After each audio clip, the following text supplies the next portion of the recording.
Wala ka pa bang passport ID at kailangan mo sa iyong trabaho kung saan mo ito ipapasa at kailangan mo naka-formal at isend yung damit mo sa picture? So, makakatipid ka dito sa gagawin nating tutorial ngayon at sundan mo lang yung gagawin natin. Pumunta ka dito sa iyong browser at punta ka dito sa cutout.pro.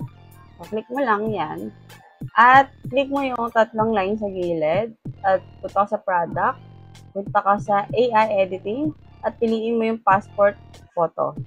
So, dito sa Cutout Pro, passport photo online with single click in 1 second.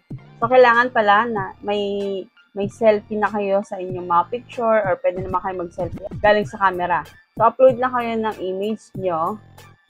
So, click Upload Image and Photo Library. So, mamimili kayo sa inyong gallery ng inyong picture. For example, ito. Then, add. Ayan. Ito, pipili ka lang dito sa photo specification is piliin nyo yung Philippine passport. So, select lang natin yung Philippine passport. Ayan. So, dito naman, pwede nyo palitan yung background nyo kung anong gusto nyo background.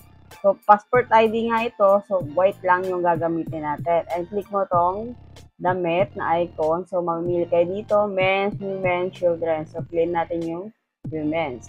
And pipiliin nyo lang dito kung anong gusto nyo. Gusto nyo damit. So, ito na lang siguro yung pipiliin natin. Yan. After nyo ma-generate, ito na po yan. Then, click done. Then, click nyo ulit itong nasa unang icon. And piliin nyo yung paper size.